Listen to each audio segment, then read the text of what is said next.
Welcome everyone to The Huddle, our first ever episode of The Huddle, our new show here from Blue Bombers headquarters. I'm Ed Tait, your host from BlueBombers.com, joined by the lovely and talented Derek Taylor, the voice of the Bombers on CJOB.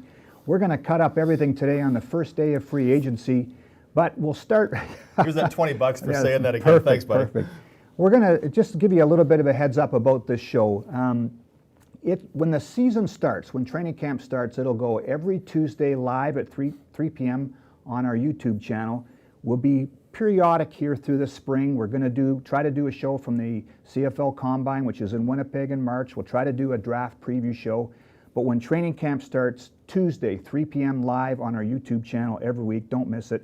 We're going to give away prizes every week, including this week. We've got a couple of jerseys that we'll give to fans on our YouTube channel right now. Excuse me. And so let's get right to it first of all. Derek, this is like Christmas Day in a lot of ways for CFL fans, for me too, because there's so much change. And it's a little bit less because the prevalence of the one-year contract has disappeared. Teams are making longer commitments to players, and teams are more willing to kind of invest longer than the one-year contract we saw in the past. But a busy day already. We can start rattling off some spots, names. right? Like, yeah, in some spots. teams are very active, and some teams are very quiet, including this one. We'll get to what the Bombers are going to do in another segment here too. But let's just start by in the moment, what's kind of jumping out. And one of the things that I saw right away that's interesting, because it's sort of CFL related, but is not, is Matthew Betts has left the CFL for the Detroit Lions of the NFL. Did that one surprise you? It really did. He signed a free agent deal with the Detroit Lions, and Farhan Lalji at TSN had reported it a couple days ago that it was an option, and I thought, well, that's an interesting pressure tactic, but why would the Detroit Lions want a 29-year-old, soon-to-be 29-year-old defensive end? Betts was phenomenal last year rushing the passer, right? 18 sacks officially. He, of course, had that big game here in Winnipeg where he was blowing kisses to his family, he said, not to the crowd here. I just didn't think the NFL was looking for 29-year-old pass rushers. Honestly, I thought CFL teams are absolutely, bring it on, let's go. Yep. But that one's a real surprise to me. So it takes one of the top 5 overall free agents, certainly one of the top 2 remaining free agents, out of the market for the time being. It may add a little twist later in the season, right? Oh, Matthew Betts has been released by the Detroit Lions and can come back to somebody for half a season salary, but it certainly changes. What is Montreal going to do? Hamilton also was connected to Betts. It was stunned. 29-year-olds old in the NFL world, so congrats to Matthew for that. We expected the Bombers to be quiet, and so far they have been on the first day, official day of free agency, because of the negotiating window last week. And so some things have become official already. Jamarcus Hardrick has left for Saskatchewan Roughriders. Demara Houston has left for the Calgary Stampeders. We thought Ricky Walker was going to leave for the Calgary Stampeders, but apparently that deal's gone sideways for whatever reason. Dakota Prukop has gone to BC. Kerfala Exume has gone to Toronto. And then there's some guys that are still out there that are in limbo right now. We'll get to that in a little bit. There's a lot of movement that becomes official, but is anything jumping out to you besides the Betts move from around the league? There's that Tim White is still not taken. Tim White's an interesting story, not to get too far into it, but apparently he says he's not moving far off his price of $300,000, and it doesn't appear teams are moving too close to his price of $300,000. Saskatchewan is the mover, right? Calgary's making some moves. You mentioned Demara Houston. Montreal's making some lesser moves, but Saskatchewan is the team that's kind of rocking day one of free agency. A.J. Ouellette's deal is done to be their running back. Jameer Thurman as their new, presumably, I'm assuming he takes over the middle linebacker spot. I'm just going to call it up here. They've got a deal for Adam O'Clair. That one not quite done. Both Herdman Reeds, Winnipeg's finest, have signed there. Jalen Edwards-Cooper to be a new cornerback, perhaps in place of Nick Marshall on that short side. That deal is done. Malik Carney, defensive end, touchdown scorer against the Bombers, moving into SAS. So Saskatchewan actually able to make bodies come, or entice bodies to come in free agency, what with all the changes. They are the big mover. kind of all this negotiation term, and certainly here on day number 1. It's interesting, isn't it? Because the negotiating window, or some people call it the legal tampering period, which just doesn't sound right to me. I like negotiating window. Has changed things because the first day of free agency, when 11 o'clock hit, all the news spilled forward, and everybody would say, well, how did they already sign a guy 1 minute after the market's open? Yeah. So it's kind of made it more legit, I think. But it also kind of takes some of the sizzle out of the steak a little bit, because there's a lot of rumors leading up to the market officially opening today. Yeah, but you get to control the media narrative for 11 days. Right. Right? We've been talking about these moves for 11. We've Good known point. about the DeMario Houston 2-year deal in Calgary for quite some time, and we've had time to, you and I, discuss it on our radio shows on CJOB. And Calgary, talk to Calgary, hey, what are we getting into DeMario Houston? It allows them to have 2 weeks of owning the conversation. And sure, it steals a little bit from this day, but it also steals away the questions of, well, how did Edmonton sign Alex Bazzi at 11:02 a.m. when the window just opened? Yes. You can't fax fast enough to get there, right? So it took something that was blatantly obviously happening and just brought it out into the open. And honestly, for players, you know me, I'm a big guy with get your money. Get your money because your career is short.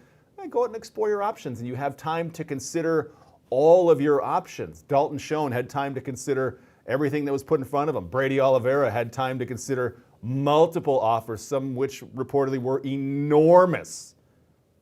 If I was 26 years old and had my whole future in front of me, I would not want to make a decision quickly, because I think as Bomber fans, we would not have wanted Brady to go, oh, $750,000, I'm going there, and leave Bombers, right? So I love it. Yeah. I think it's great. Well, let's dive a little bit deeper now into what the Bombers have done, because, again, when the market opens, everybody's so excited to see, oh, what changes are going to happen to the club, and it's been silent. The only thing that's become official today was Jesse Briggs announced his retirement. Yesterday, the club announced that Shane Gauthier was coming back. But the heavy lifting for this team has been done since the end of last year, and so you start rattling off the names that are already back. Willie Jefferson, Brady and Dalton, who you mentioned, Brandon Alexander signed last week, Dietrich Nichols, Stanley Bryant, Drew Wolotarski, Jake Thomas, Pat Neufeld, Reddick Cramdy, starting center Chris Kolinkowski. The Hallett brothers are back. Brian Cole, a really valuable linebacker. Johnny Augustine, Tanner Cadwallader. So like a lot of back, a lot of a lot of work has already been done. And that's the big picture that has to be examined here when it comes to this team in particular. Yeah, if you're a fan of free agency and you're a fan of a team that's having great results, you just know that vultures are going to come and pick at you. Absolutely. Right? And the other part of it is guys who shone for you deserve bigger salaries, and they're going to get them in free agency. And that's something that's going to be on the Bombers for some time. Okay, DeMario Houston had 7 interceptions. Well, he's going to get a 2-year deal for $275 from Calgary. Those are the things that are going to happen. So you get used to seeing guys leave, but you just, as an organization, I guess you have to go, okay, who do we absolutely positively need to stay?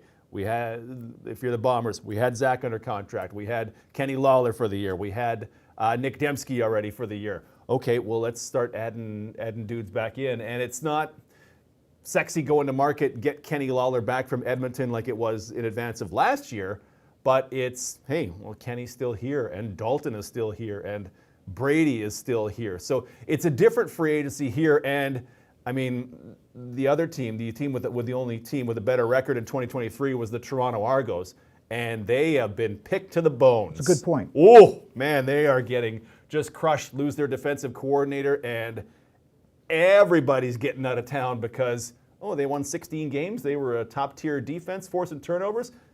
Come on down to name your city, and we'll give you big money. So it's different. The big picture for the Bombers is important. You'd have to take a step back, because when that free agent list came out late November, early December last year, it's like, holy moly, look at all the names on that list.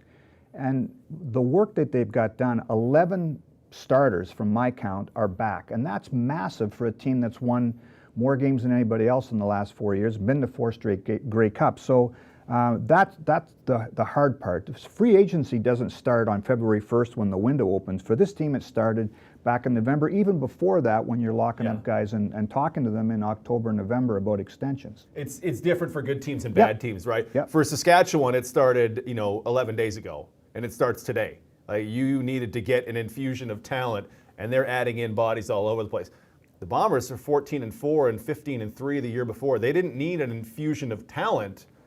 They needed to lock up the talent to make sure they're giving the players they already have enough to convince them to stay. Yeah. So, and I mean, look at this. They've done that with multiple guys signed through 2025. Kolinkowski signed through 2025. Okay, there's questions on the offensive line, but not at center and not with Stanley Bryant back for another year and not with the younger guys. I'm looking at that list of the Bomber returnees, and so it's easy to say Dalton's back and Brady's back, Willie's back. Those are star players.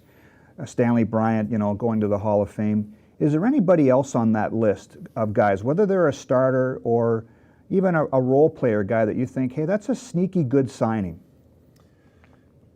I mean, the first one that comes to mind, and it's not sneaky good, it's good, Chris Streveler. Right, we got to hear without mentioning the fact that Chris Streveler is back from 4 years in the NFL, and it's not like the Bombers were lacking in a short yardage quarterback last season. I think Dakota Prukop was fantastic, and you saw the things that Buck Pierce would do with him.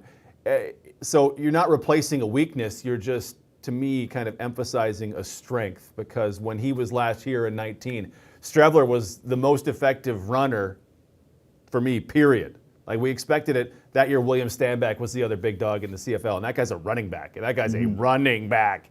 Streveler does things in the quarterback run game that make you go, oh, okay. Well, Dakota was awesome with, it's 2nd and 1. I'm going to find 6 yards because I can keep my balance and get us there, and I'm going to plop this one into the end zone if we get within the 5. The Strevolution is a different kind of It's a real deal. good point. Yeah, what kind of wrinkles he brings to this offense.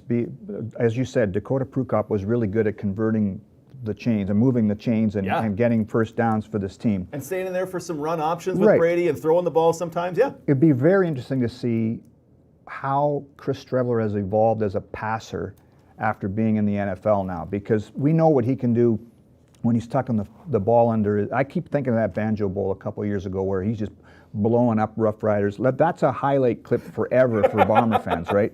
And I was on the other side of that one. There you go. It was a very long day. Saskatchewan walks in, hey, we're going to Winnipeg and it's going to be great. And Streveler leads a 100-yard drive down the field, and I was in the other booth going, oh man, that hurts. Blowing people up. It was just a bulldozer, And then 2 drives later, another 100-yard drive, and honestly, calling games for the Riders, we're like, yeah, this game is already over. So it was done. Back to him, it's interesting because, he's been in quarterback rooms now, and he mentioned this when he re-signed and we had our media conference with him. He's been with Aaron Rodgers, he's been with Cliff Kingsbury and Kyler Murray. He's been in a lot of Lamar Jackson in his short stint in Baltimore. He's been in a lot of quarterback rooms. He had to soak up a lot of stuff.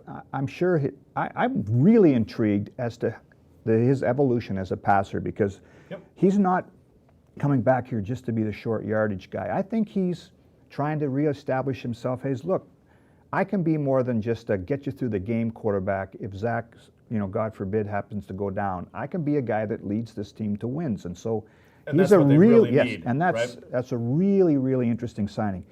You mentioned Kolinkowski, Pat Neufeld, Stanley Bryant. That's 3/5 of the offensive line back.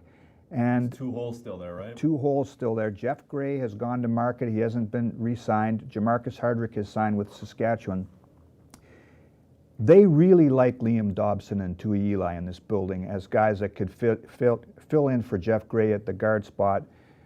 We should move on here now and talk about what the Bombers have lost, because the Hardrick thing is a huge hole. I think they do have faith in Dobson and Tui to take over that left guard spot and give them depth there. Both guys have played a lot of games. The right tackle spot's a real mystery for this team right now, isn't it? The right tackle spot's a real mystery for much of the CFL. And that's one of the things. There's 18 starting tackle spots in the Canadian Football League. And if I think about last year, I think there were maybe 5 very good to great tackles in the entire league. So 13 that were like, okay, well, Hope we get out of this game alive. Right. Hope he doesn't get turnstiled by the Willie Jeffersons and Jackson Jeffcoats Yep. of the world. So to lose one is, and to me, it's an enormous deal. And the Bombers now, you look at, they brought back Chris Ivey. Okay, well, it's a guy they're familiar with, but do we have any idea what Chris Ivey will be at the CFL level? And the answer for me is absolutely not, because I haven't seen him play in a game. Drew Richmond was a left-sided player, decided to retire as opposed to coming back and playing more with the Bombers. So, you know me, I'm big on pay offensive linemen big money. Get offensive linemen, because I just feel like offensive linemen, after quarterback, the 5-man offensive lineman unit is probably my favorite unit, just because of what it does for you in the run game and keeps. Kolaris got to be a difficult quarterback to block for, right? Because he can scramble, all of a sudden he's over here, and make sure you don't hold, right? So now Jamarcus Hardrick, who for me has been the best right tackle in the game, maybe apart from the one Chris Van Zyl year in 2019, that's enormous. And you now go to a journeyman or a rookie. Yep. That's a spot of concern, both in the pass game and the run game now. You know, we're going to miss Hardrick around here because he has great copy, great sound bites, great for the fans. Happy to be at work. And happy to be at work. And so we wish him well in Saskatchewan. He had a really nice farewell to Winnipeg on his social media accounts. If you have a chance, you should check that out. But, you know, nobody begrudges him. You mentioned this earlier. He's, I think he's the highest paid American offensive lineman in the league right now. And so go get it. Yes, absolutely. He's got a family to feed. This, again, part of the price of being dominant for so long, that O-line being so steady, is that people come and poach your best players, and that's one of them. And it was probably, I mean, as I kind of look at it from outside, I think it's probably a tough decision the Bombers had to make. But for so many years, people would ask me, well, why are the Bombers successful year after year? And to me, it's because they got guys to take less money than they could have got elsewhere. Gosh, it was 2021. I was on radio saying, you know what? I would take Jackson Jeffcoat and I would make him the highest paid defensive player in the CFL just to get him away from Winnipeg. If I was Edmonton, I would just throw a money truck. Please take whatever you want and come kill quarterbacks in Edmonton. And you know, they wouldn't do it. Dalton Schoen could have got more money. Brady Oliveira could have got more money. But what they've found here in Winnipeg is an environment that guys love to play for, and they value other things more than an extra $20,000. And to me, that's where their success has come from. At some point, even though they get Dalton Schoen to take less money than he was apparently offered, still a salary cap, even though it went up $130,000. There's still a cap, and so you can't have everybody. But this is, to me, the first, I'm trying to think off the top of my head, and you can correct me, but the first year where, to me, kind of the cornerstones of this run of Grey Cups, Hardrick, Jeffcoat, are going to get away. I'm trying to think if I've missed anybody, because they made the transition from Stephen Richardson to Ricky Walker pretty well. Casey Sales. Casey Sales is the one in between there. Now it's going to be different. It's going to be different. Again, you know, Hardrick got what he deserved from Saskatchewan. You know, one of the narratives that was out there around the time that the Hardrick to Saskatchewan news broke was that now also on top of this, Drew Richmond is retiring. And I can tell you, the club knew that this might have been happening. Since the end of last year, he wasn't sure that he was coming back. But it's funny that he's been in-house for a while. He's only played in parts of 2 games in like 3 years. So this idea that it's a crushing loss that this guy's retired, I find that to be a little bit skewed, because the Bombers don't know what they have in him. Like I mentioned earlier, they know what they have in Liam Dobson and Tui to replace Jeff Gray potentially at guard. I don't think they knew what they had in Drew Richmond, to be honest. You can practice all the time, but until you get under the light, so to speak, great credentials, but if his heart's not in it, then it's not in it. There's a guy that they signed last week that I wanted to bring up here, and this is where you have to rely on your scouting department. Mika Vanterpool, who played at Hawaii, is a guy that was with New England and then in the USFL with New Jersey. this is an interesting stat. And I mean, everybody's got great credentials right until you get up here and get in the game. He played both tackle and guard, and in his 5th season at Hawaii, he started 13 games, was a second-team all-conference, did not allow a sack or give up a penalty or take a penalty. Nice. So that's the kind of guy that you're going to have to rely on. If you don't get a journeyman, as you mentioned, that's out there maybe on the market to replace Jamarcus Hardrick, you got to rely on Danny McManus and Ted Gavai and Cyril Penn, the scouting staff, to find another Jamarcus Hardrick, another Stanley Bryant. Now, that's a big question mark, but you can bet that there'll be, probably a handful of tackle candidates in training camp. And the one thing I kind of count on is Zach Collaros is the best quarterback in the CFL. I kind of think that since I started tracking in 2015 at keeping pressure from turning into sacks. So if there is more quarterback pressure, okay, but Zach's only going to get sacked 15% of the time on those, or 18% of the time, some very low number. So you can work around that to an extent. And yes, you may be saying, well, there were games where James Vaughters really gave it to Jamarcus Hardrick in that Calgary. Yeah, that stuff happens. And maybe it didn't happen. I can think of years where the CFL had tackles. Stanley Bryant and Derek Dennis and Sir Vincent Rogers were going, and these guys would allow 1 sack in an entire season and take 1 penalty and allow 9 quarterback pressures in 18 games, right? But we're in kind of a weird spot with offensive linemen in that there just aren't a lot of great tackles that are here, and there's too many reasons to hypothesize why that is, but to lose one to me is a blow. But I mean, to go the opposite side and to lose Jackson Jeffcoat. Well, let's get is to a that. Blow too. Yeah, so I think last week after the announcement that Dalton, Schoen, and Brady were coming back, you start to wonder about the amount of money that's out there. And we had heard that Jackson Jeffcoat was going to go to market. And then Paul Friesen from the Sun, to his credit, had the story with Jackson that he's decided to retire. That's a tough one too. There's another fan favorite that had been so important, especially in those Grey Cup games. Man, the 2019 and 2021, he was one of the best players on the field in both those games. So that one stings a little bit too. And I mean, we're probably the biggest, the president of the Jackson Jeffcoat fan club. Talk to us about the impact of his decision to retire, and not just how it affects Winnipeg, but somebody in this league could have had a real good defensive end. Yeah, so for years it was Jackson and Willie, right? And Willie gets more attention. Willie's more outgoing. Willie's the real showman, right? Strumming on the old banjo. Willie's just, they're different dudes. And they both kill offenses in different ways. But just from charting it out, no defensive end in the CFL was more effective at getting pressure than Jackson Jeffcoat on a per-game basis. He would be the league leader. If he played 18 games a year, he'd have been the runaway league leader in quarterback pressures. And in just every one of those years, that is so... He's not batting down passes like Willie, and he's not taking that big Euro step, what I call it, inside to beat a tackle and, having a hilarious celebration. But, man, he destroyed offenses. And now you don't have those two. Both those guys were at the top of their game, and now you don't have both of them to work together. Jackson missed 3 games last year, which was his healthiest season in some time. I feel like it would have been 2 if not for that late season one where the Bombers wanted to rest people. But he'd played 12 games in each of the 4 years prior. The shortened season, that means he only missed 2, but there's seasons where you miss 6 games. And people start to wonder, is he healthy? Can he be healthy? How long can we count on him to be healthy? This is the stat. You asked us to remind you. This is the stat.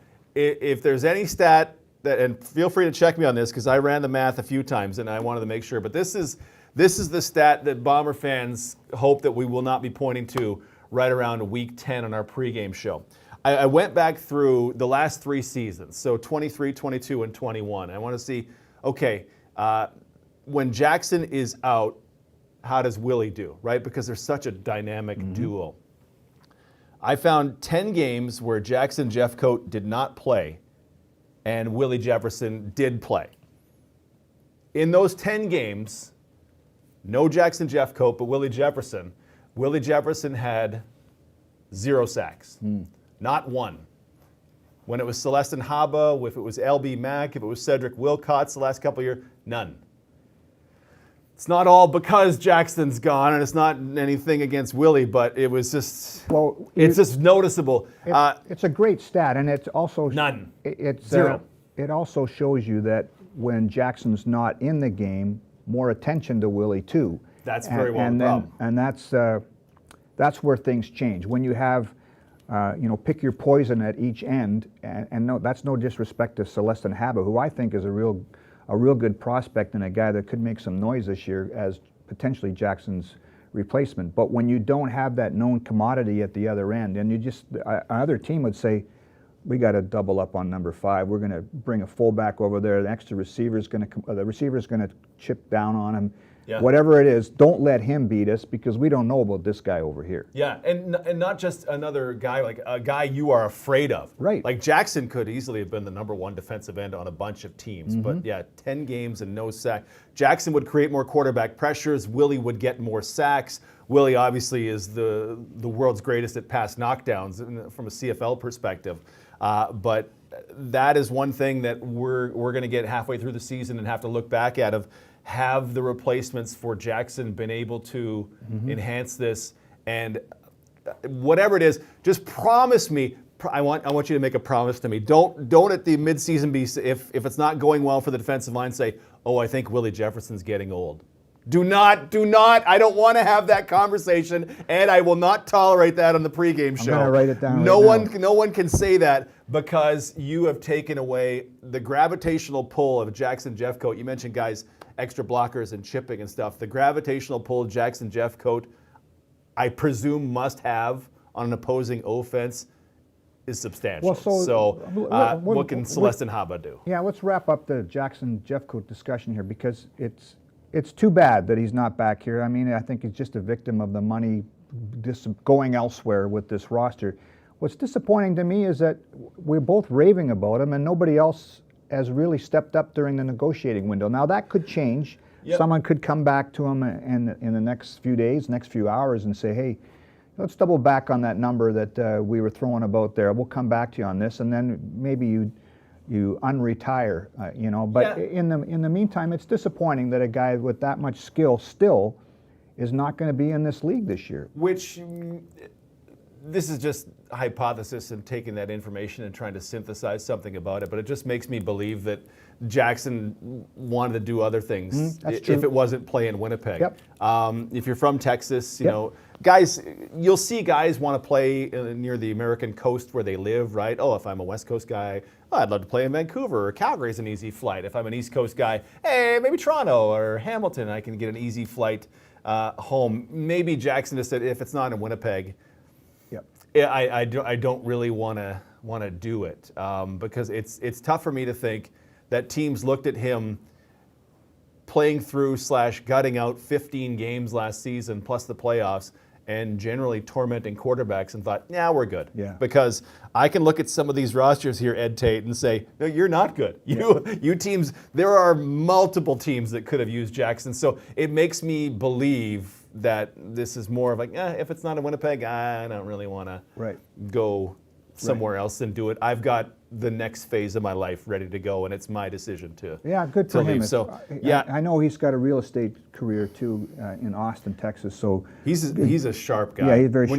When you talk to Jackson, if you've had the good fortune to talk to Jackson, you go, this guy's right. He's got things together. I assume he had it all together when he was like 12. Right. Just based on knowing him at 33. Let's some of the other names that are going to market for Winnipeg. I mean, it's obviously a concern. Sergio Castillo still hasn't signed, so who would kick for the Bombers right now? That's a bit of a mystery. Janarian Grant's another name that jumps out. The all-time kick return touchdown leader for this team is out there.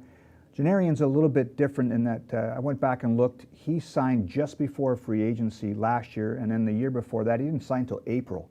So I'm not sure if he goes away on a vacation right around the time of free agency and doesn't turn his phone on or what. But there's a guy that I'm sure those two guys, Castillo and Grant, are names that jump out to me on the guys that are in limbo right now. Rashid Bailey too, a guy that does all kinds of dirty work. Maybe give us your thoughts on those three guys in particular, Bailey, Castillo, and Janarian. I think start with Janarian Grant. There are 5 teams that could claim we have the best returner in the CFL, and the Bombers would absolutely be one of them, like Janarian Grant. And to be able to do kickoffs and punts and do them effectively is, and I mean, that return against SAS last year was Unbelievable. Oh. Play of the year. the play of the, absolutely, and we knew it in week 2 or Yeah. whatever it was. It was like, this play of the year. It's done, it's over. It doesn't even matter. Janarian is an absolute threat, and you saw how much they missed that when he was out injured, because Greg McCrae, okay, would always double catch the ball. Jamal Parker, maybe a little better, but neither guy.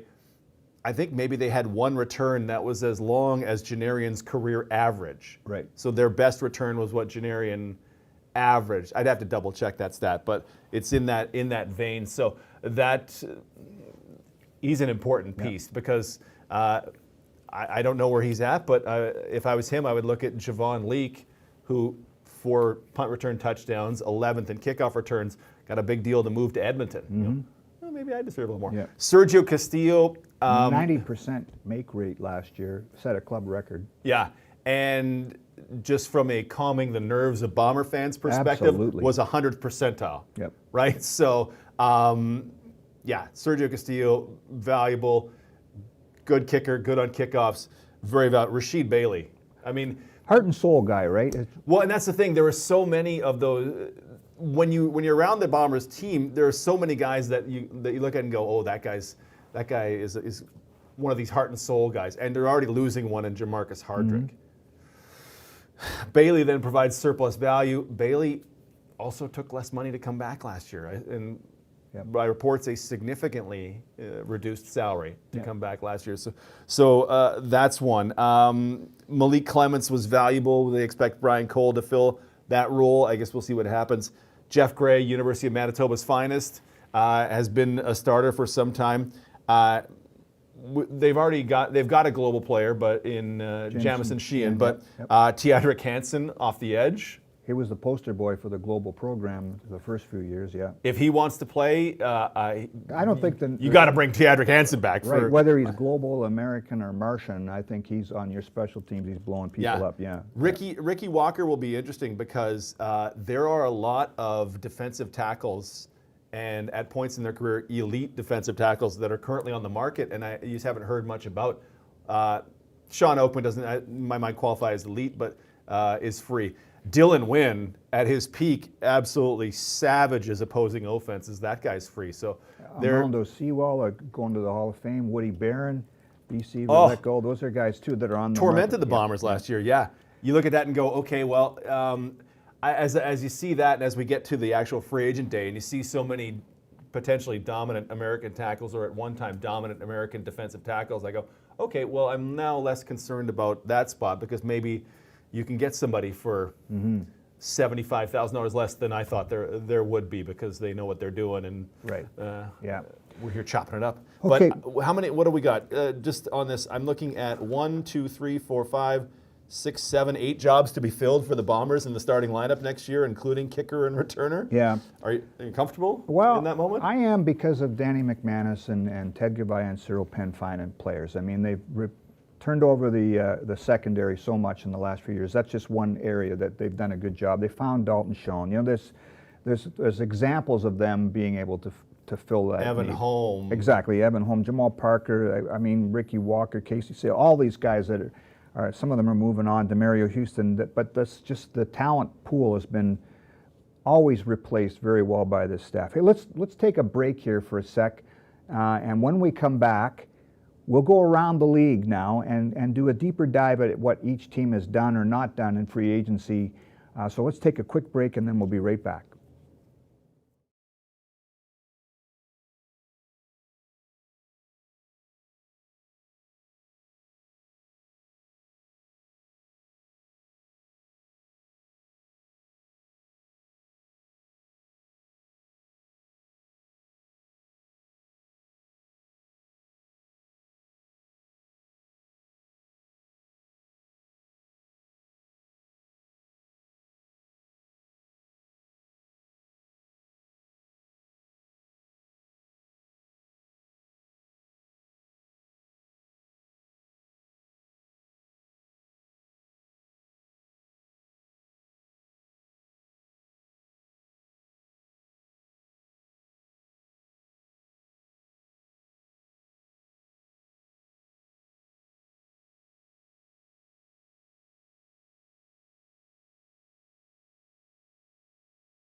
All right, what is going on, guys? Thank you so much for tuning into this first episode of The Huddle. I'm Josh. This is the producer booth. Welcome on in. We're going to start the second half of the show off by doing a little giveaway here. So we have this Zach Collaros jersey that we're going to give away. So if you are in chat, we're going to be giving this away to someone who is able to come and pick it up in the Bomber store at the ticketing counter. New Bomber store, by the way. So come check that out, and the winner will come and pick up the jersey at the ticketing counter in the Bomber store.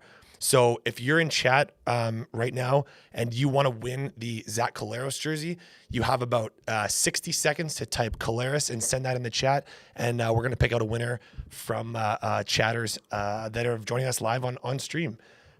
Thanks for sticking with us so far. It's been an awesome half an hour. A lot of great insights from Ed and Derek coming at you from our new studio here at the Bomber Stadium. I think we got another jersey to give away at the end of the show too, right? We do, yeah, Okay, that's right. We do have another one. Right on. The new Bomber store, by the way. I know you work here, but that was my first time seeing it today. Yeah, it's pretty good. Yeah, Yeah. you got to get in there and check it out. Lots of new merchandise too, by the way. There's the plug for the Bomber store. Wade will be happy with that. That's Straddler a jersey? great plug. Yeah. That's a great plug. So let's get back to our first day of free agents discussion here on the first episode ever of the Huddle. Can't thank you enough for joining us, DT, you're a rock star. Let's look around the league now because, again, it's been kind of quiet here in Winnipeg, but a lot of teams are doing a lot of different things. And one of the kind of moves that got lost because it happened, it seems like forever ago, but it didn't really. It was in January. Drew Brown is now with the Ottawa Redblacks. The Bombers traded him. He was going to free agency, got a 5th-round draft pick in return. Ottawa traded for him to have that lead in to try to sign him before he hit the market, and they've locked him up. I think a real good signing for them. Gives them some more stability and some more options at quarterback. They had Dustin Crum last year, beat the Bombers on that game in Ottawa. Jeremiah Mazzoli's coming off another injury, so there's some uncertainty there, but that's a real good pickup for them. What do you like about what Ottawa's done with Ed, Brown? I gotta interrupt you here. You jumped the gun a little bit there. You started talking. I haven't given the jersey away. You're gonna have a lot of upset fans if we keep running the show and I don't give the jersey away. Okay, do it then. I thought I thought it was going to be later, huh? Okay, here we go. That's a miscommunication from the booth, then that's on me. But Let's go, Josh. Give the jersey away. All right, I will. So welcome back into the booth. Thanks for being here. Thanks for joining us. So in the chat, the winner of the Zach Collaros jersey giveaway is Alec Beatty. AlecBeatty. Alec Beatty is the winner of the Collaros jersey. So if that's you, come down to the Bomber store at the stadium, the ticket counter, and all you have to do is show them that is your YouTube account. Unfortunately, we can't message you privately, but if you come down and show them at the ticket counter that is your YouTube account with your profile picture and all that stuff, we'll be more than happy to get you that jersey. So thank you everyone for joining us, and stick around. There's going to be another jersey giveaway in a little bit, and now I'm going to throw it back to Ed Tait down here in the booth. Like we were saying before, we were so rudely interrupted. Thanks, Josh. I forgot that. My bad. Appreciate it. Alec B will be happy. Is it Alec B? Alec Beatty. Okay, That's right. on. That's right. Alec Beatty. So Drew Brown. Drew to Brown. Ottawa. Let's go. Yeah. What they've done.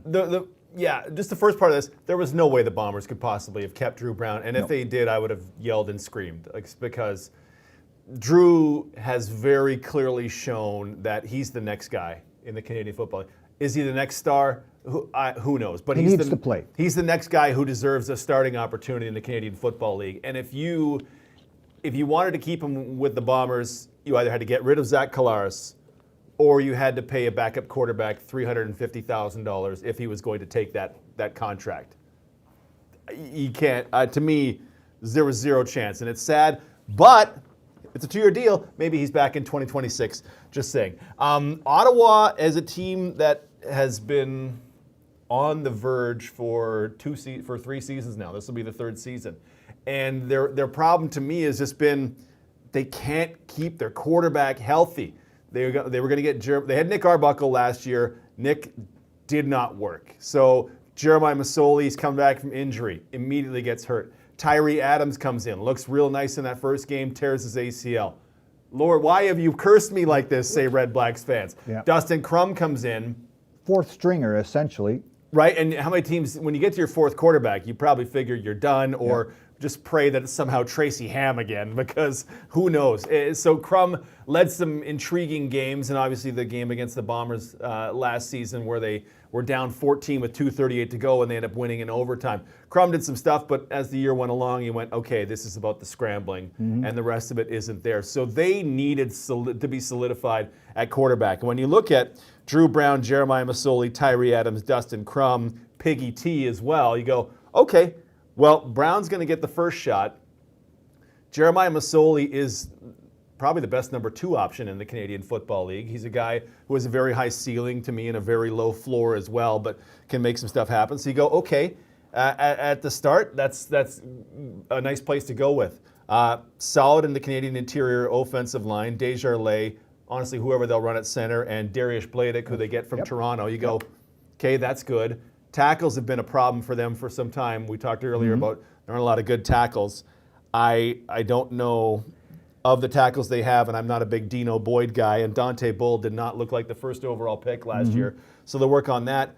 Their receiving core got a real shot in the arm by getting Dominic Rhymes back. So Drew Brown gets to work with Dominic Rhymes, Braylon Addison to the one side, Justin Hardy, who popped last year, Jalen Ackland, who popped 3 years ago, and then a Canadian. Okay, well, this offense, you can put whoever you want at running back. They choose to bring back Devontae Williams on a 2-year deal. You go, this team's ready to rock and roll. Yeah, he's a 1,000-yard back. He was in Winnipeg before he went to Ottawa, so that I don't mind him as a back.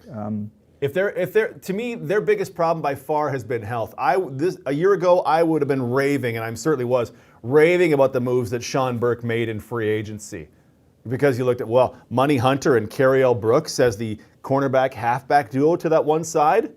Just drool started coming down my cheeks, right?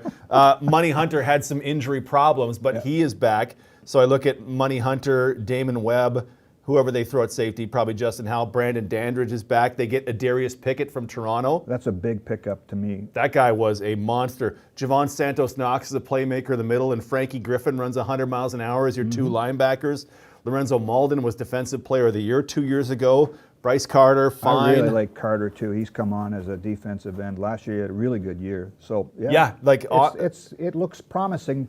But it had to look promising because it's been a disaster there for a while. I mean, I know they had their issues, but the fans in Ottawa deserve a winner again, and it's been a tough road with injuries. And a lot of people in Winnipeg are Bobby Dice fans and hope that he can get that thing turned around. But I like what they've done here through the first part of February. So they're good, as long as their quarterbacks, as long as Drew Brown stays healthy. Well, honestly, they're rolling the dice a bit on Drew Brown, but they're rolling the dice at a reasonable price with a guy who you saw it here, you heard him when he was playing here, like that week 1 game in 2022 against Ottawa, Zach Collaros gets pulled out by the injury spotter. Drew this is a game-winning drive they need to have complete on first down. They try to heat him up with a blitz on second down, so he jumps up and throws it over the line of scrimmage, and I thought, well, this guy's very comfortable. The start in BC with the backups that year didn't go great, the 2 pick sixes. He still threw for 300 in that game with a bunch of backups. But this year, down 22-0 to Edmonton, leads the charge back. Maybe it was always coming, but Drew threw. Kenny Lawler was the greatest catch of the Bombers this year. And the one-hander in the back of the end zone, Drew threw that one. Cold night in Calgary. Zach's injured with the neck injury from Edmonton. Leads it over a pretty stiff, that was defense and DeMario Houston, but Drew was the quarterback of that game, and he went, okay, that's a Calgary defense that goofs with a lot of quarterbacks. Drew got that one done. Late season start, Drew gets that one done.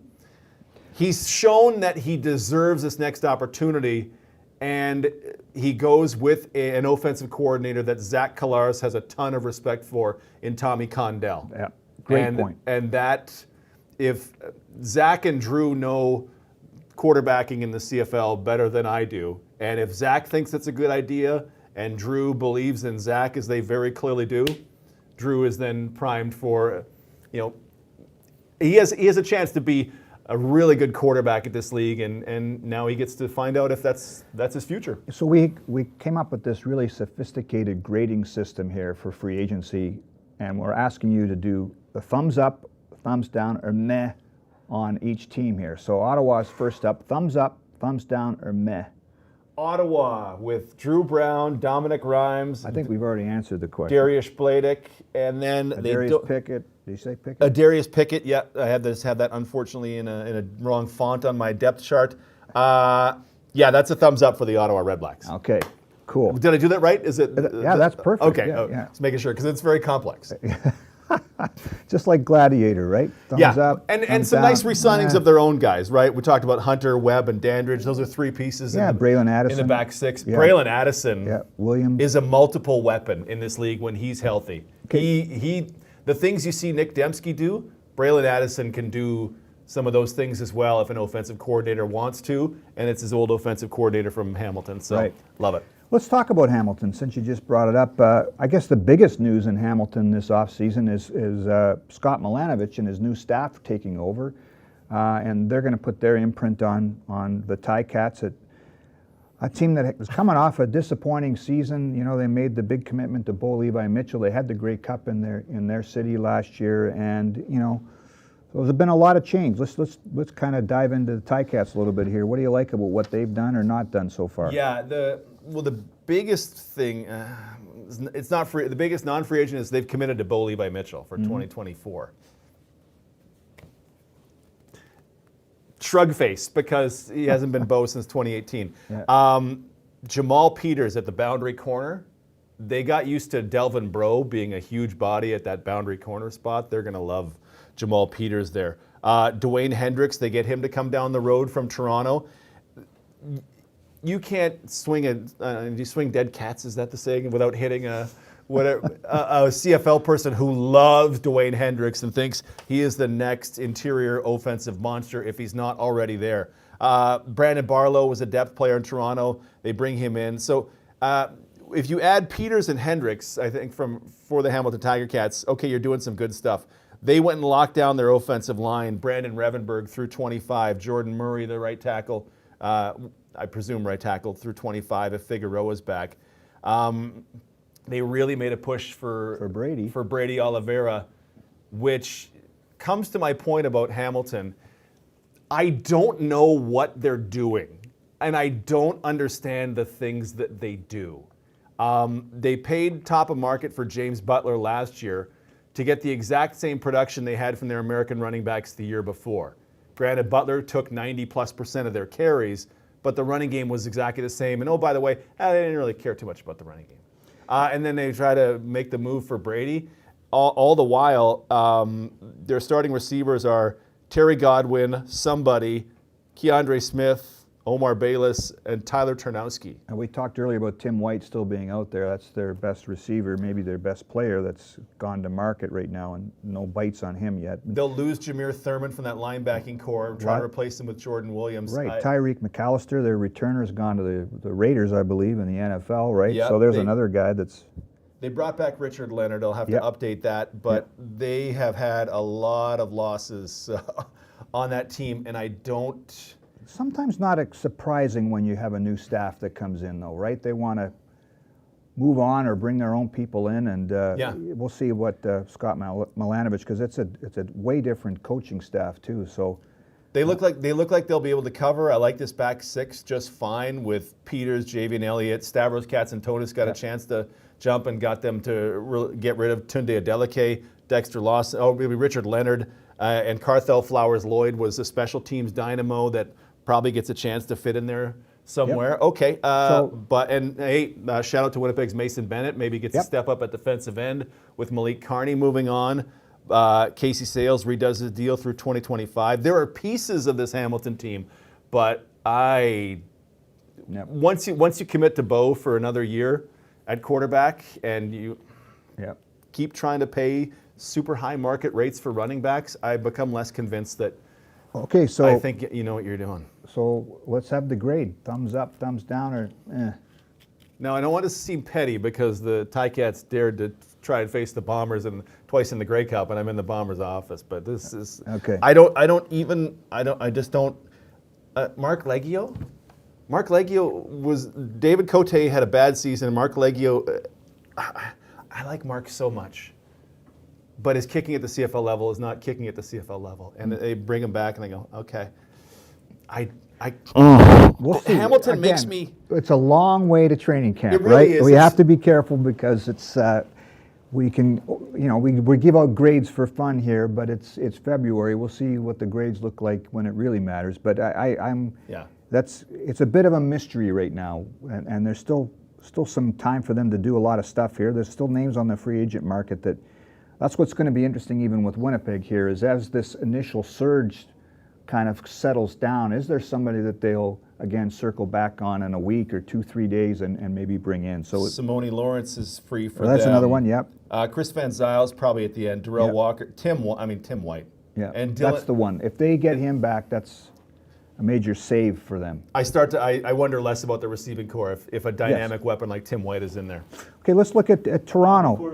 Nope. Speaking of Toronto, Theodric Hansen is signed with. Oh, there you go. What? T. Hansen. Okay, the Argos needed to do something. That's that one. That one stings a bit. He fights back from his Achilles injury last season, and he's an athlete. Well, you mentioned He it, is so an athlete. again, it's Sorry, tough. for those that didn't hear, I was off camera. Who are we talking Oh, about? I'm sorry. Theodric Hansen, breaking news from Sam. Theodric Hansen is signed with the Toronto Argonauts. So, I mean, people fell in love with him here, especially for what he did in that 2019 Grey Cup where he blew up a couple of Ticats on that one kickoff cover. That's a different one. It's too bad. But as you mentioned earlier, the Bombers have their global player in Jamison Sheehan, the punter, and You do need two, though, right? Because roster rules the way they are, you need one global, but if you use a second global player, you get an extra game day roster spot. So everybody would like to have two. You could still... Les Maruo is a free agent, though. Yeah. So it'll be, there'll be Jamison Sheehan. Les can come back. Suleiman Karamoko is back. under contract, I believe, for another year. So And then there's a global draft coming up, too. So we'll see what happens there. But that's too bad to see Theodric go again. special teams beast and rotational defensive end was very, I think the rotation, working with Doug Brown, right, you get a lot of great insights. And my partner before, Luke Mullender, was a defensive lineman. And just having those rotational guys is so important on the defensive end spots.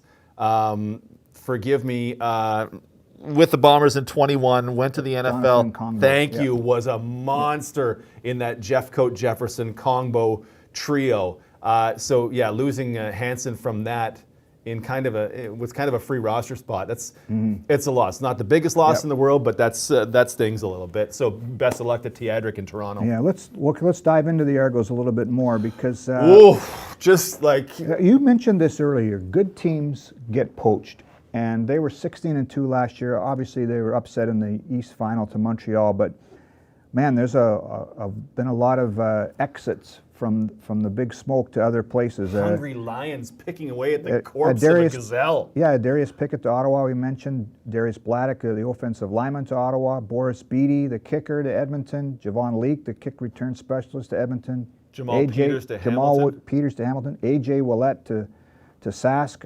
I'm probably missing some guys here, Well, too. Quantez Stiggers is going to the NFL. Quantez Stickers. That guy, you saw him in the game here in Winnipeg. That guy was crazy. They also signed Krufalo Exume, which we mentioned earlier. They get T. Hansen. They get Tunde Adeleke from Hamilton. Interesting signing. If Adeleke's healthy, he's a borderline ratio changer on defense. Exume, they re-sign Davaris Daniels. I like Toronto from the perspective of they really, you know me, we've had this conversation a bunch of times. What matters in the run game to me is the offensive line and the scheme and the play call and the quarterback, and then it becomes a running back. Toronto looks like a team that we're making sure our offensive line is back. We allowed 14 sacks, whatever the ridiculously low number was, as a byproduct of their offense. We didn't allow a lot of sacks. Our quarterback wasn't under pressure a bunch, and we opened holes for running backs. Well, Ryan Hunter signed through 2026. Darius Sirocco at center signed through 2026. Peter Nicastro is back. They've got depth options at Canadian. Dijon Allen was the top offensive lineman in the league. He's back. They lose one of their options at left tackle, but they bring back Isaiah Cage. They went, okay, we're going offensive line, and we're going there hard, and that's great for them. The Jake Serezna trade. Forgot about that. Super interesting, right? Jake Serezna acquired by Toronto in exchange for Canadian receiver Curly Gittins, who missed most of last season after a Edmonton, breakout yeah. 22 to Yeah. the Edmonton Elks. Falarin Arimalade, Jake Serezna. One, Serezna gets to move back inside full time, I would presume is what their new defensive coordinator will do, and he eats people up there. Falarin Arimalade has got 4 more years to make my prediction of he's going to be Defensive Player of the Year at some point come true. He did not miss a beat last year, moving from Calgary to Toronto. Robbie Smith on the other side, Ed Tait. They've got Canadian options as well. They'll have to fill in. They got Wynton McManus back, but they're kind of picking away at the 16-2 team because you're losing your 2 corners, right? Peters and presumably Stiggers at 21. You can't be this good and not be picked in the NFL draft. Right. They had some options pop up during the year. Mason Pierce shone in that game here. They didn't bring their full team, but they brought Mason Pierce at halfback. So offensive line love, defensive line love, Wynton McManus love, Tunde Adeleke acquisition love. Let the running back go, fine, you've got options there. Chad Kelly was dynamite, and he's under contract for 3 years. They are still, to me, underwhelming at receiving options. And that, to me, is a problem for them. Tavares Daniels, yes, absolutely. Please, sir, may I have another. DeMonte Coxey, fine. Yep. But at the moment, like I look at this and go, or they have to find a guy in camp or start 3 Canadians, and their They have Canadians are found not. receivers in the past, so you got to give them credit. John Murphy and those guys down there have found talent in the past. It's interesting. I still think that you touched on it. They're following sort of the Bomber blueprint of let's be dominant at the line of scrimmage, and then the rest we can find. We'll make sure our Canadians are taken care of on the offensive line, and let's just be dominant on the defensive line too. And they've done that. But man, you look at some of the players that have left, and it's that's what happens when you're 16 Three of their and back 2. 6, right? Like Peters, Pickett, and I'm missing. Oh, Stiggers is going to Yep. be gone. Yeah. You're going to lose 3 of your back 6, and that was one of the strengths of your team. Yeah, we should And- talk a little bit about Stiggers. It's quite the story, right? He came up here and he was a star instantly. He's gone down. He was in the Senior Bowl, and so he's still NFL draft eligible. It's quite the story that a guy that's already played a year up here is going to get drafted in the NFL, and he's got future star written all over him too. 100% deserving. He Okay. was so good. Argo's grade, thumbs up, down, or meh? It's got to be down, and not because of their. I don't know if it's any part of their own doing, but your quarterback went from low salary to like highest paid player in the CFL now is Chad Kelly. You have to let some guys go. Right. To me, it's a moderate thumbs down because, like you said, they've solidified the important spots to me on the offensive line, defensive line. Wynton McManus is back.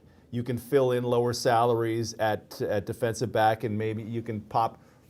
How many years have we seen an American receiver come up and absolutely blow the doors off for teams? Oh, Dalton Schoen is somewhere in the building here right. very soon, right? So things can be done, but it's just a moderate thumbs down, and I don't know that there was anything they could have done to get a thumbs up with the spot they were in. Exactly. Okay, the last team in the East Division, the Montreal Alouettes, the defending Grey Cup champion Alouettes. That stings to say that still, but congrats to them. To me, the big picture for them is that just think of how things have changed for them in a year, because look at where they were last year heading into free agency. Everybody was bailing because their ownership situation hadn't been resolved yet. Pierre-Carl Pelledo took over a few weeks after free agency opened, I believe. But man, things have changed there. Jason Moss and Danny Machocha, they did a hell of a job there. And, I think of, they added Sean Lemon and Darnell Sankey during the year. They've re-signed some guys, but let's just talk about them. What do you see with what has happened to them so far this offseason? Yeah, I don't know what they've really done. Like today we get the news Tevin Jones from Saskatchewan, who is surprisingly old, but is a big body like Austin. He's bigger than Austin Mack. So, when you say old, in his 30s. Okay. Like in his 30s. Football years. Football old for sure. Okay. Isaac Adiyami Berglund the deal isn't done yet, but he's signed. He'd agreed to a deal to come from Calgary. Derek Wigan from Calgary as well. Sean Thomas Earlington, that one is done as the Montreal guy returns home from the years with the Hamilton Tiger Cats. William Stanback goes to BC. Yeah. which bringing in STE, you already have Jeshred Antwi. You can now be Canadian at running back if you want. Walter Fletcher's a smaller back. Effective. Yep. Effective if you're going to throw blocks for him. So they'll make a change. I mean, I presume they're making a change at right tackle, and because for a few years that was University of Manitoba's Landon Rice. Late season it became Jamar McGloster, and Landon Rice is a free agent, so I presume it'll stay the same. They had a rough time kicking, and they had Marc-Antoine Dequoy turn into an absolute world beater last year. Did he ever? Yep. Oh man, relative to his position, he might have been the best player in the Canadian Football League. Right. So they look like they're good in coverage. They've got their linebackers. They've had some losses on the defensive line. Armando Sewell is now a free agent. Their offense I look at these weapons on the offense and go, okay, I think Tyson Philpott, I think both the Philpotts are future stars, but Tyson's ahead of his brother Jalen just from injuries and experience so far. Love it. Austin Mack and Austin Mack. Uguak to Tampa. So Yeah. there's two other guys from last year, right? Yeah, I'm underwhelmed by their options in the receiving core. I hear you. Just as I look at it, Cody Fajardo was dynamite in that Grey Cup game, and I've been on Team Fajardo for some time. His regular season was 17 touchdowns and 14 picks, something in that vein. I don't know why I think they're going to be as good in the regular season as they were last year. Maybe because Hamilton looks like they're going to be bad, but you're not going to win 4 games against Ottawa this year if Ottawa's healthy. Right. So yeah, Thumbs up, down, or meh? for Tevin Jones, Isaac Adiyami Berglund, and Derek Wigan. It's a meh from me, dog. Yeah. It's just They did so much. You mentioned Lemon and Sankey in the middle of last season. That was enormous. Massive. Because a year ago I'd have been here saying this is the worst roster in the Canadian Football League, and they won the Grey Cup. But much like Sask last year, what's the ownership situation? Who am I going to work for? Who knows? Now at least they're on some footing, and they've got stud players like Marc-Antoine Dequoy, Reggie Stubblefield, stud. Kabianento, curse you for what he did to the Bombers, but that cat can cover. Tyrese Beverett, playmaker. Sankey, Lemon, Wigan. They've got some playmakers. I'm just not overwhelmed by their offense, so I'm curious to see what happens between now and then. Austin Mack carried that offense in the early part of last season. Yeah. So Okay. and Austin Mack's in the NFL now. Let's move to the West Division and run through the Bombers' divisional rivals. Start with BC. Again, we've touched on this. They signed Dakota Prukop today from the Bombers to help their short yardage. Dane Evans retired to go coach high school football in Oklahoma, I believe. Jake Hardy officially to the Lions today Jake Hardy, yeah. as a special teamer, but They lost the DB to Saskatchewan that we were talking Jalen about. Edwards Yes. Cooper. Lucky Whitehead's still out there. What jumps out to you from what the Lions have done or not done? They've also lost Woody Barron, who is a force in that defensive interior. They released him, and Quincy Moje, who started some games, safety and dime, they released him as well. But it looks like you would presume they bring back Mike Jones. Matthew Betts, we should remind everybody, has gone to the NFL with the Detroit Lions, so that's a big hole for them. Well, and that one, I was thinking about that one today. That one hurts bad because David Menard is another Canadian defensive end. They're really good at getting to the quarterback. But now, so presume, and I don't know if it happens this way, but presume Menard comes up and now is a full-time starter.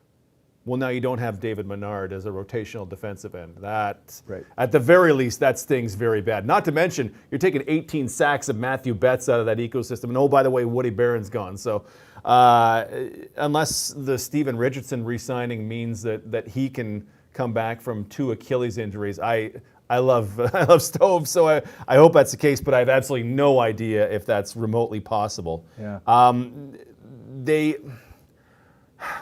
There's going to be some growing pains on defense because they've lost some of their pass rush, and TJ Lee did his Achilles in the West Final here, which would generally mean middle October Right. is a return date for him at halfback. You still have Gary Peters, who was one of the best cover guys in the Canadian Football League. Marcus Sales back on a 2-year deal.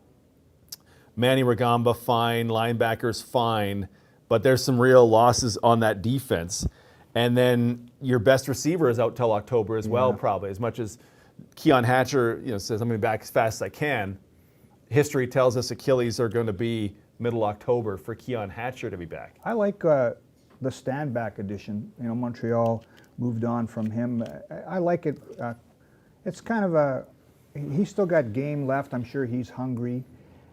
It does have a short-term feel to it a little bit, though. It's not a guy that you're going to commit to for too long. But I like that pickup for them to, they've got to make the commitment to run if they want to. And I think it seemed like They don't run the ball. No, if they do, it's usually Vernon Adams, on a busted play or a quarterback draw that's making something happen. That's where they get their production from their run game. Yeah, BC had the lowest early down run rate in the Canadian Football League. Right. So you go, okay, well, at least you got you're not paying top of market for a running back. If BC paid top of market for a running back, I'd be here scratching my head. Right. But it just kind of shows, it's super funny how quickly things are over, at least in our perception of running backs. 2021, William Stanback, top of the world. Right. Kadeem Carey, 2022, top of the world. Both their teams have said, meh, Yeah. feel free to go ahead and go somewhere else. Kadeem Carey's still looking for a team right now as we speak. So, Running back's a bad spot for. do you have a grade on them then? What do you think? Oh, it's got to be. Their moves in free agency were what the Bombers were. Retain. Let's retain our guys. Yep. Keon Hatcher through 2026. Alexander Hollins through 2025. Javon Katoy is a big weapon. Like literally big. Like he stands Massive. next to linemen and you go, I don't know which one is which, except that guy's all muscles. Through 2026. Tehema off the edge through 25. Marcus Sales through 25. It's getting back their own guys. Vernon's still under contract for them. But I'm just, to me, they're not a 12 win at this moment, and a lot of it's, and some of it's going to be because of the injuries to a starter on defense and maybe your best player on offense. They're not going to be the team that they were to me in 2023. So, this is distinctly a meh. Okay. I'm between meh and thumbs up because Hladek's back, So Woods that is would be- back. Meh. Okay. Yeah, let's All right. Joaquin Phoenix and Gladiator is like, oh, the crowd. Okay, I gotta go. There you go. There So we go. BC gets a moderate thumbs up. Dakota Prukop in short yardage will. How big was short yardage in the game against the Bombers that determined who was finished first, Right. right? So Yep. Dakota Prukop will help them in that respect. Okay, well, let's move. Calgary. Yeah, let's go to Calgary. Oh, Calgary. I mean, they were 6-12 last year, still made the playoffs, but a bit of a surprise. And they've been on a bit of a decline here. They add Demario Houston, which helps their secondary, and Demario burned them a few times when he was wearing Bomber colors. Matthew Schultz from Hamilton to put some pressure on Jake Mayer. They re-signed 21 players. This is earlier today when I was checking. It might have changed. Ed Tait from Toronto, O-lineman. They need offensive. They need tackles back. Yeah, that's just me kind of getting you warmed up here, DT. Micah Not that you Tights, need any. University of Calgary what do product you- who spent years with Saskatchewan. Yeah. He comes back to fill in depth behind Cam Judge. That's a nice piece. Calgary was brutalized by injuries in 2023. Another team they had their quarterback play all their games, but they lost Malik Henry early. Like just a legit deep threat. James Vaughters, we saw him in the early game here in Winnipeg. How good James Vaughters was coming back from the NFL.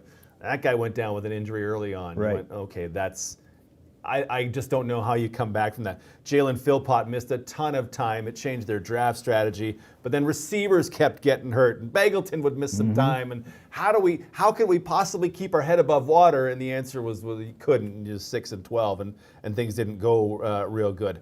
I'm fine with the Demario Houston. Demario Houston's such an interesting free agent character because he was a first-team CFL All-Star and a first-team CFL All-Star. But I don't know that fans watched his season last year and thought, I don't know if Bomber fans are super sad that someone else gave him a big contract and it wasn't Winnipeg giving him a big contract. Yeah, it doesn't jump out as a shutdown corner necessarily the way that a Rod Hill, or I'm dating myself, Rod Hill, or Les Brown did back in the days, right when Winnipeg, James Jefferson, some of those great corners, but good player, ball hawk, and it's sort of what Calgary needed. This is just Demario Houston. When I think of his 7 interceptions, I don't think of a lot of cheapies, right? I don't think of the guy standing in left field and the fly ball just comes to him. He reads Bo Levi Mitchell in the Hamilton game, takes someone to the sidelines. Jake Mayer airmails one. Somehow Demario makes an unbelievable interception. The one here, a great read coming downhill, touchdown against Calgary. They seem really like they were athletic plays too. Yeah, they seem like and smart, like athletic Yep. and smart, and they seem like they were legit interceptions. But then I will never forget. I'll just never forget the Banjo Bowl in Saskatchewan, and Jake Dolegala. Labor Day. You mean the Labor Day or the Banjo Bowl? Sorry, the Labor Day. Okay. The Banjo Bowl is the big game, so it's the one I default to. Yeah. Shout out Doug Brown, who says the Banjo Bowl should be the big game, and we're going with that forever. The Labor Day in Sask, whatever the first down play, sack or run for a loss, Sask is 2nd and 14 from their own 4-yard line. They're in a world of trouble. If they have to punt, Winnipeg scoring points. And Demario earlier in the game had made a nice read coming downhill on Jake Dolegala. And Dolegala, I think, intentionally fired at the turf because he knew it would get picked off. And Demario went, I was this close. What looked to me like, I was this close to getting it from you. So 2nd and 14 from their own 4-yard line. Just make the tackle. Yeah. He jumps underneath a route, and I believe it was Emelis, goes 64 yards up the field, and you go, you're getting the, and it's got to be hard for defensive backs. You're getting the interceptions, but you've got to have that risk-reward meter dialed in Pick perfectly. your spots. Exactly. Something I think Dietrich Nichols is incredible, one of his many facets where he's awesome at. It just went, you can't do that. Right. You can't. And there was a game against Edmonton here, and Doug and I were in the booth, and they run kind of I feel like it was a hitch to the wide side, or it would have been the short side. And in my head, I'm like, ooh, watch out for the hitch and go on the pretty soon. And it was the next play. Zip. Ooh, if I old slow guy in the booth can see that, why isn't it happening down there? So I don't know if Bomber fans are crushed by that move and watching someone else give Demario good money. Yep. So, but Calgary needs turnovers, and if they think Demario can join Moxie, Dozier, Kobe Williams, and Trey Roberson and Titus Wall, that's a good-looking back six for them. You mentioned all the injuries they had. So, they did what I think they've done what they had to do in free agency here to start. Who knows what might happen in the next few days. Give us a grade for the Stamps.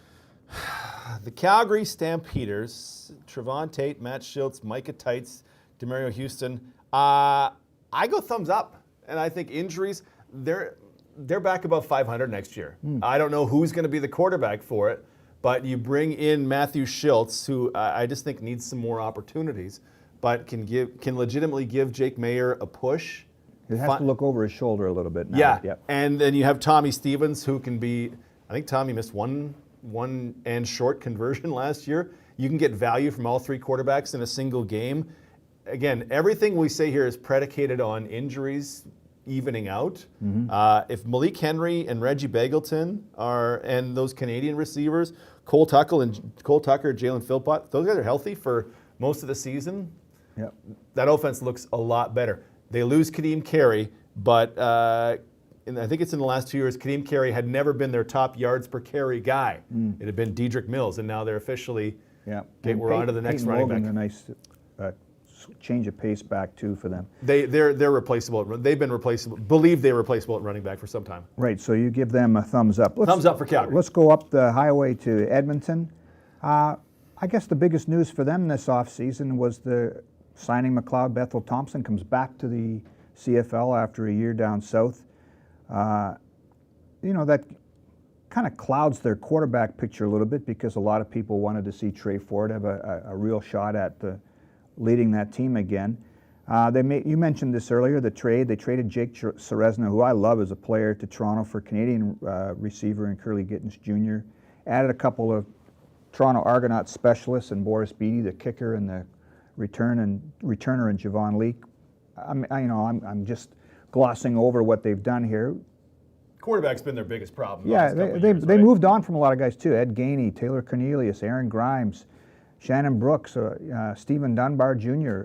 Yeah. So they've made some changes there. But what's your take on what the Elks have done? So I had to go back and look at one point, and I was like, when was the first time I felt I was out on Taylor Cornelius? And I went back into my Twitter at DTONOB, and it was October of 2021. I'm like, wow, that is a long time ago. And they doubled down on Taylor Cornelius to the point they're paying him money not to play this year, right? Yeah, it's true. It's dead money. So Cornelius will end up somewhere else. And to me, quarterback was just their problem of, yes, they did once they committed to Cornelius, to me, they did the best thing they could, which was try to commit to top-end receivers. Here's Stephen Dunbar you mentioned. Here's Geno Lewis. We got Dylan Mitchell is back. Here's Manny Arsenault. Here's Kyron Moore. Let's go. Let's get receivers for this guy. Kevin Brown at running back. Let's go. And it didn't. It didn't work. So they just move on from that. And McLeod Bethel Thompson, we want Trey Ford. Trey Ford's exciting. McLeod Bethel Thompson is a guy that legitimately could be the fourth best quarterback in the league this year.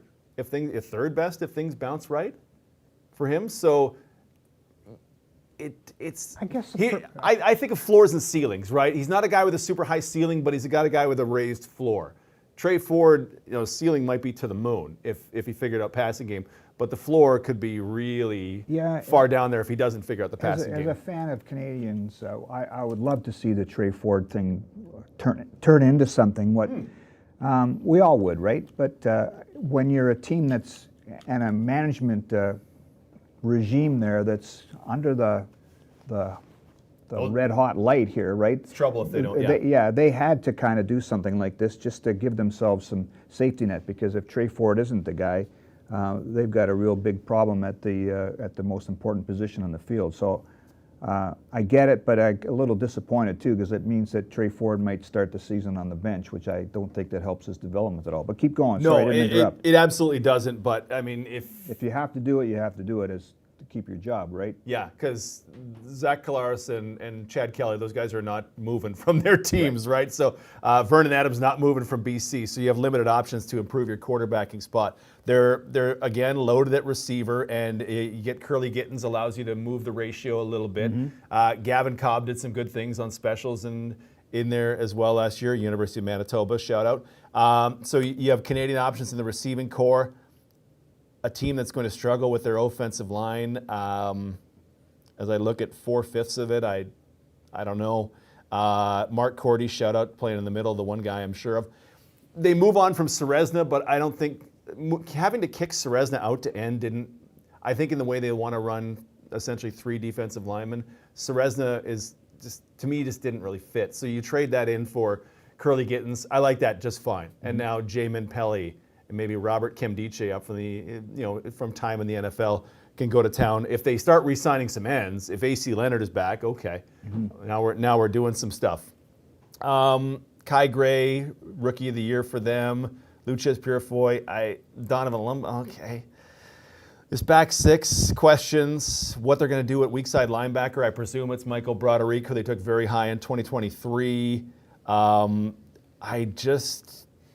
I love the McLeod Bethel Thompson, but this is what else have they done in free agency? Boris Beattie, sure, had his best kicking season ever and was number 2 in the league to Sean White as points created. Monster on kickoffs, which were a massive problem for Edmonton last year, but that's of limited value. Javon Leake, 1st in punts, 11th in kickoffs, sure. So well, and this will be underrated, and please, 10 weeks into the season, let's look back at this. Kevin Brown, the running back, might be the best running back in the Canadian Football League. It was about 4.9 yards per carry before Trey Ford took over. It was 7.1 yards per carry after Trey Ford took over. The effect of changing the quarterback to your running game could be substantial in Edmonton. But if now you can't Trey count Ford's on that, not going to be on the field. well, right, and you can just imagine how we have to take care of that guy too? Oh, Right, God. right. MBT ain't making those scrambles, Right. right? So it's going to be a thumbs down from me on the Edmonton Elks, unfortunately. One But more- they might have a better record than last year. Let me just say that because of the MBT move. Okay. We got one more to go. The arch rivals, the Saskatchewan Roughriders. And I'll Oof. tell you what. The winners of free agency. Yeah, you got to give them credit and full credit to Corey Mace as the new head coach because there's been an obvious push from his decision to go there because the free agents are flocking to Regina. They've done a nice job. We talked about the Bomber guys that have moved on, and the big one, Jamarcus Hardrick. But AJ Willett, I like him as a back. Malik Carney from Hamilton, the D lineman. We mentioned Edwards Cooper, the DB. Corey Mace has done a nice job, and he hasn't even coached a game there yet, in helping turn things around in Regina. Yeah, in 2023 in free agency, there was just zero heat around the Riders, right? Uncertain. The GM was on a 1 year deal, had 1 year left. Craig Dickinson, the head coach, had 1 year left. What did they have? They were moving on from Fajardo, but okay, well, Trevor Harris is coming in, okay. But free agents, it didn't appear they wanted to go there, right? Like Jake Winicky and Darrell Walker, okay, but it just didn't feel like there was much heat in Sask. There's heat now, and whether that's long-term security or it's the Corey Mace factor or whatever it is, there's heat around Sask now because they are getting guys that they, in my mind, absolutely could not have gotten last free agency period. Jalen Edwards Cooper on the corner, Adam O'Clair to be the Canadian at will. They don't have to change the ratio there. Jameer Thurman in the middle. That guy, I love Jameer Thurman. Malik Carney at defensive end. They might need some more help there. Jamarcus Hardrick. I first went there in 2019, and 2019, 2021, 2022, 2023. When, as Rider fans, when are we going to find some tackles? When are we going to find some tackles? Well, you got one. Yeah. You had to pay him, and you had to convince him to come from Winnipeg. But you got a tackle. So you add Jamarcus Hardrick to Logan Furland, Philip Blake back for 2024. When he stays healthy, it does a terrific job. You have options in the middle. It'll be Peter Godber, but you feel at least somewhat confident in Logan Bandy. If you figure out a left tackle, at least you have half it done. And then the impact in the run game, where there wasn't much room for Jamal Morrow and Frankie Hickson last year. Now there's potentially more room for AJ Ouellette, and you can get that. Last year was kind of lightning and lightning, Morrow and Hickson, Right. and they were pretty much replaceable to each other. Now it's Ouellette and Hickson. You go, well, if you can figure Nice out how to combo. roster Yep. two American running backs again, okay, now you got a little change of pace. They are super interesting because as I look at this, we talk about the ratio and where can you start it. They legit can run 3 Canadian receivers. And I don't know when's the last time I saw that. And that will play. Like you can have to the wide side of the field, Samuel Emilus, who Bomber fans will remember, and 3 touchdowns. Kean Schaefer-Baker, stud. And he missed most of the season. But Braden Lenius is a real hybrid weapon. So they could run 3 Canadian receivers, 3 Canadian interior offensive linemen, and then the new Corey Mace as the defensive coordinator can go, okay, Jaden Dahlke at safety, and then here's a bunch of Americans that are going to come get you. Yeah. Yeah, if Trevor Harris is healthy, Saskatchewan's firmly on the rise because, well, frankly, they might have been the worst team in the league last year. But this, as it looks right now, if they find an X receiver, this could be a problem. So you're giving them They get a thumbs up for massive sure. thumbs up. They had to. Yep. They had to make a bunch of moves because it was bad Yep. last year. And injuries hampered them a little bit, absolutely. But they needed to make moves, and they made moves to give themselves a shot. And they're ones that are going to be popular fans. Corey Mace is already incredibly popular. Right. Like, Winnipeg's the heart of the Canadian Football League. Let's not kid ourselves. We know where we are. But Saskatchewan, there's just not been the same heat around them. Right. The heat's back. Yeah. With which Corey is good Mace. for the league. AJ Ouellette, you think that guy isn't going to have billboards and fans It's wearing already mullets started. at game? Yeah. And the Thor's hammer and everything. Yeah, it's already started. Yeah, and Jameer Thurman isn't flashy, but that guy makes plays in the middle. So they are they are distinctly on the Sean Bain Jr. redone through 2025. Yep. Saskatchewan, we're not making predictions yet, but Saskatchewan gets a thumbs up, and Labor Day Banjo Bowl may have a different feel this year with, this team isn't... Yeah, bring it. Let's go. Yeah, That's gonna be fun. absolutely. Okay, take another break here for a sec as Josh has another jersey to give away, right, Josh? Yeah, that's right. So I'm just gonna steal everyone, all of our lovely viewers, into the producer's booth here for a second, and we're gonna give away another jersey here. So next up, we have this Willie Jefferson jersey to give away to another viewer. We got 350 people hanging out with us. It's been about 90 minutes. You guys have been doing an awesome job. Thank you, everyone, for sticking along with us. And now we're gonna do a Willie Jefferson jersey giveaway. So if you're hanging out in chat and you want to win the Willie Jefferson jersey, just type Jefferson in the chat. We'll give you guys a minute here while we give Ed and Derek a bit of a break here to kind of relax for a second. And then we're going to pick another winner for another jersey here on YouTube. And again, if you weren't here earlier and you're going to win this Bomber jersey, you just have to be able to come and pick it up in the store here at the stadium at the ticketing counter in our newly designed store. So come check that out for sure, as well as new jerseys, new merch, all that good stuff. But yeah, it's been great. Ed, you guys have been doing a great job over there. Okay. We got a lot of Rod Hill support in the chat Yes. too. So you're not going above people's heads here, you know. Okay, right on. Just as a side to the Bomber store, you can feel very safe buying that Brady Oliveira jersey now. Back for 2 more years. There you go. Yeah, it's pretty cool up there what they've done. They've reconfigured it. There's a lot of cool things up there.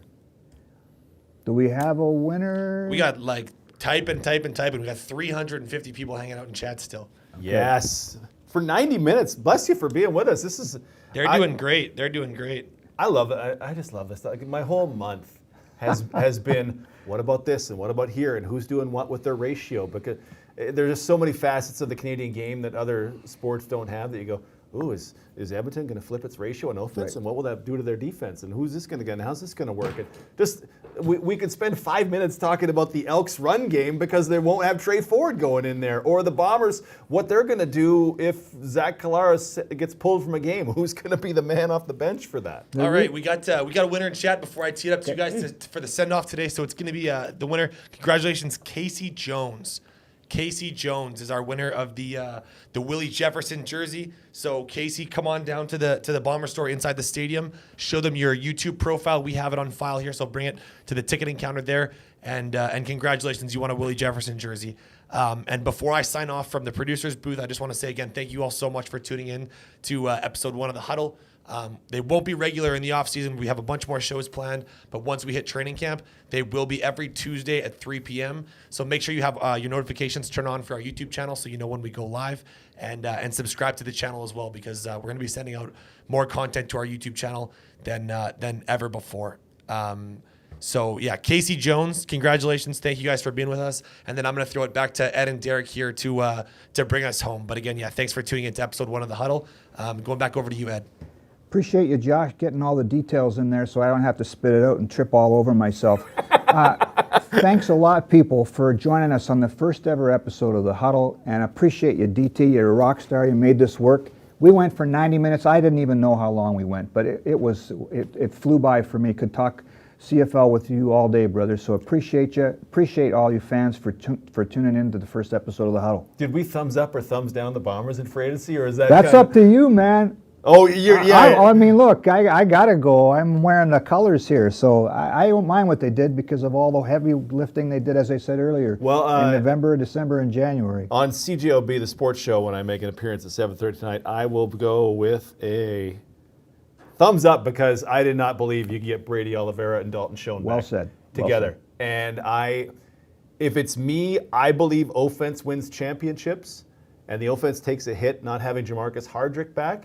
But Schoen and Oliveira, I kind of don't know how they did it. Yep. And as a guy who's going to be screaming Dalton Schoen on the corner route, I'm super excited. Collaros scrambling out to his right. Who is he throwing for? Oh, it's Dalton Schoen for the touchdown. I'm going to be so excited about that. Stanley Bryan is back. I'm the offense wins championship guys, and they solidified to the best running back in the game last year. And over 2 years, the best receiver in the Canadian Football League, maybe in Dalton Schoen. Love it. Yeah. Love it. Perfect. Appreciate you. Thank you, Thanks brother. everybody for tuning in.